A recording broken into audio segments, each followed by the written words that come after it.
Hey guys, it is Dan, and I want to make a video today about a couple things. I would like to do a review on a book that I just bought about lower surgery, and the name of the book is Hung Jury, and I don't know who it's by. But and I'd also like to use that to talk about some of my feelings in general about lower surgery.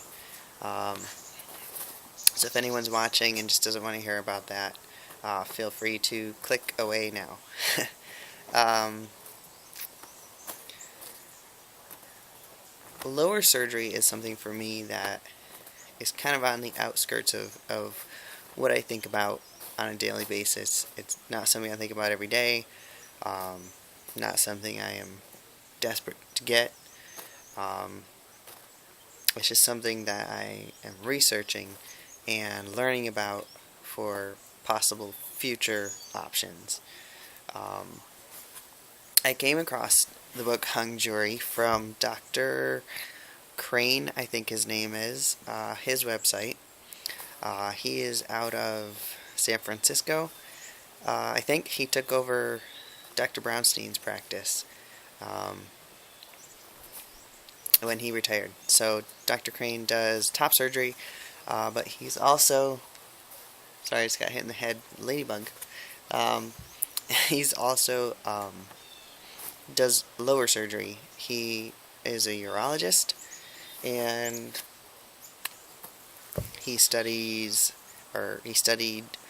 to do genital surgeries, FTM and MCF, I think. So I was looking over his website and the different things that he does, and I came across the book, and so I thought it was interesting, so I got it.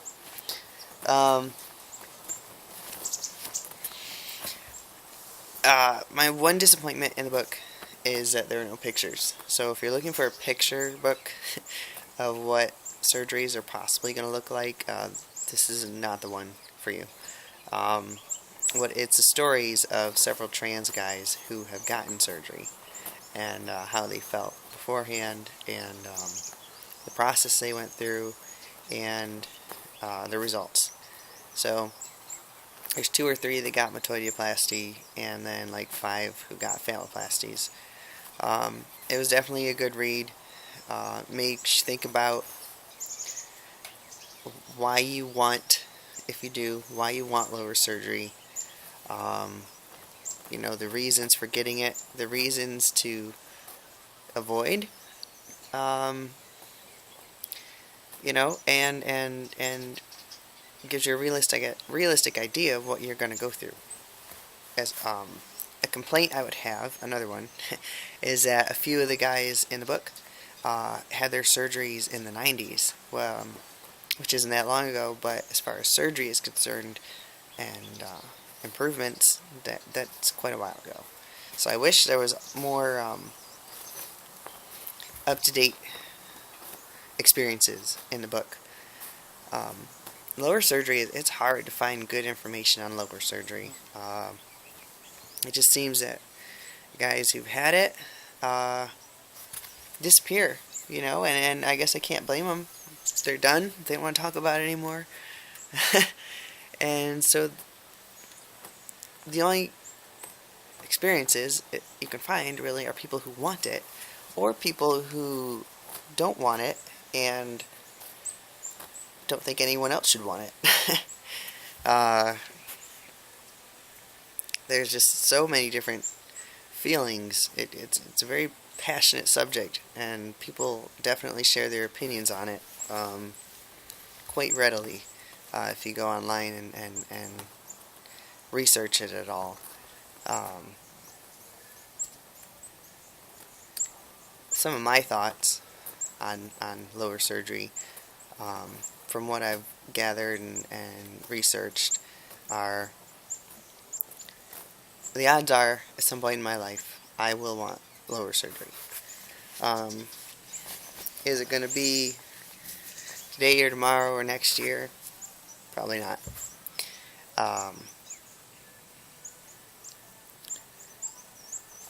One guy on YouTube had an interesting point that made a lot of sense to me. And the way he said it was kind of, I thought, rude, but I understood his point. He said, he sees people who are desperate to get lower surgery, get a penis, and that's not going to solve other issues, other things that you're not happy about. Um, and so for me, you know, when I look at myself and think about the things that I am happy about and the things that I'm not happy about, um, lack of penis is just one of them. Like my body shape. There are some things I like, but there's a lot to be desired that I want to change and that I want different. Um, and that's something I can do on my own. I don't need surgery. I don't need money. I just need to make it happen. Uh, and so before I'd go out and get any, type of surgery and spend that kind of money and go through that kind of pain, um, I'm going to make my body, every part of it that I can make the way I want it, I'm going to do that first. Uh,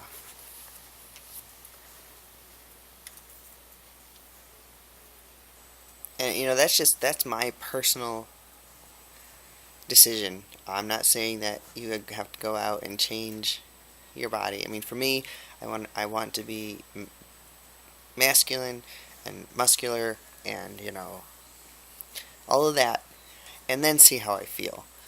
But that's not everyone's path, and so I don't want to tell anyone what path they should take. But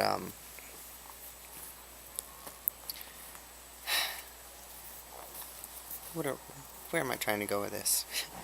My thoughts on lower surgery. Um,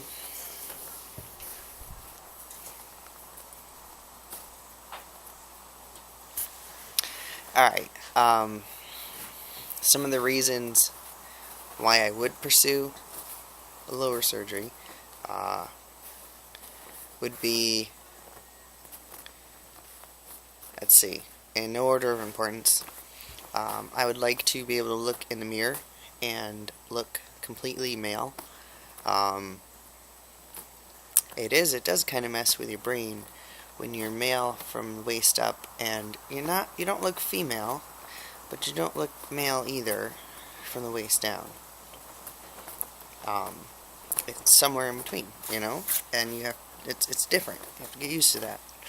But and another reason would be if I travel, and go through security or whatever, I obviously I would like to not worry about anything there. I'd like to just be run-of-the-mill guy and not have to worry about what could happen. If I go to jail, no, I'm never going to jail. I don't think that's going to be an issue for me. But when and another point for me, I spend a lot of time out in the woods. I would like to, as I go along, become more and more of a wilderness guy. Spend not just a couple of hours, but days out in the wilderness. And having what I have and using what I use, the prosthetic that I use, it just becomes difficult to clean, and it would be nice just to have regular old parts, and it would make things a lot easier. And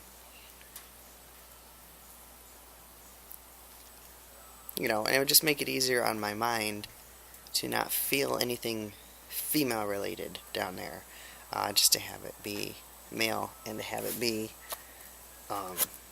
all me, And as far as types of lower surgery I would consider, I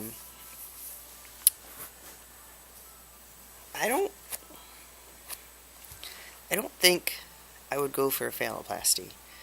The complications are, right now, incredibly high. It seems that it's not if you're going to have complications, it's when and how bad they're going to be. I mean, and plus you spend a lot more money to do a phalloplasty. I like the idea of having a normal male-sized penis. Um, that's obviously enticing. And I was looking online the other day, and I came across the Philadelphia Surgery Center for transgender people. There's a lot of bugs out here. And Dr. Sherman Lease is the guy in charge down there. And it's cool because they actually have photos, good-looking penises that they make. And they have a price list. But with their phalloplasties, they don't do the urethral extension, so you still have to sit to pee. And they don't do like a rod or anything. And this is just from what I understood from the website, so take this information and then go look at the website yourself for better information. But so you end up with a soft penis, and you still have to sit down to pee. It looks good. I guess you can have sex with it. You like wrap it up in some kind of tape and then put a couple condoms on, and that makes it stiff enough to have sex with. It's kind of almost the same preparation as what I do with my peacock. But anyhow, but the metodioplasty would probably be the way I'd go. I would just hope, like, sometimes your penis isn't long enough to clear your fly, and so then you've gone through all this, you've had the extension, and you still can't just, unzip your fly and pee, which when I'm out in the woods, that's what I want to be able to do, so